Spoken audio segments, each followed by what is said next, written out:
এখন তোমরা প্রশ্ন করো যে এত বড় আন্দোলন, এত বড় জোট, গোটা বাংলাদেশ আজ ঐক্যবদ্ধ, এই ঐক্যবদ্ধ বাংলাদেশের প্রধানমন্ত্রীকে এটা নিয়ে তোমাদের প্রশ্ন করতে পুতলা হয়ে দেখতে হয়। আমাদের এই জোটের মধ্যে সর্ববৃহৎ দল একটি আছে না নাই? বলেন আছে না নাই?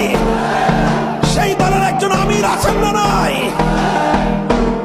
কাজেই এই জাতীয় ধূম্রজাল সৃষ্টি করে, বিভ্রান্তি তৈরি করে ঐক্যবদ্ধ বাংলাদেশকে আর বিপদগামী করতে পারবে না।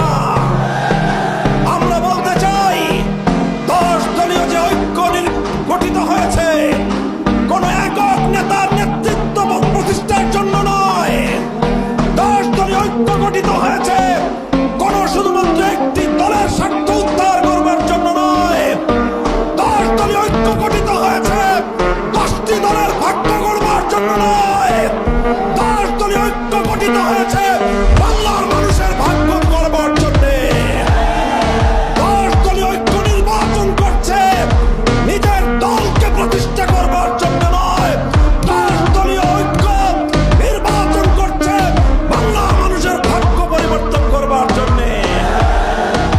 তাই আমরা বলতে চাই আমাদের 10 দলের পক্ষ থেকে যেখানে যাকে প্রার্থী করা হয়েছে সে কোন একক দলের প্রার্থী নয়, এমনকি সে শুধু 10 দলের প্রার্থী নয়, সে নিপীড়িত বাংলার জনগণের, আপামর জনগণের মনোনীত প্রার্থী।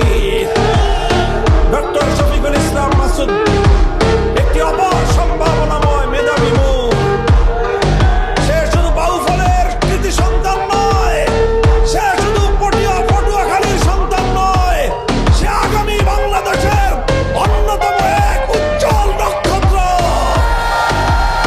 ইনশাআল্লাহ আগামীর বাংলাদেশের বিনির্মাণ, আগামীর মেধাবী বাংলাদেশ, সম্ভাবনাময় বাংলাদেশ তৈরির জন্য যেই মেধাবী নেতৃত্বের প্রয়োজন তার অন্যতম প্রধান মুখ হবে ডক্টর শফিকুল ইসলাম মাসুদ। ইনশাআল্লাহ আমি দোয়া করি, আশীর্বাদ জানাই বাংলাদেশের আলেম সমাজের পক্ষ থেকে ডক্টর শফিকুল ইসলাম মাসুদকে আমি আশীর্বাদ এবং দোয়া করি। ইনশাআল্লাহ যেই বাংলাদেশ গড়বার জন্য আমরা হাতে হাত রেখেছি, সে বাংলাদেশ গড়বার জন্য সে আমাদের অন্যতম হিরণ্ময় হাতিয়ার হিসেবে কাজ করবে।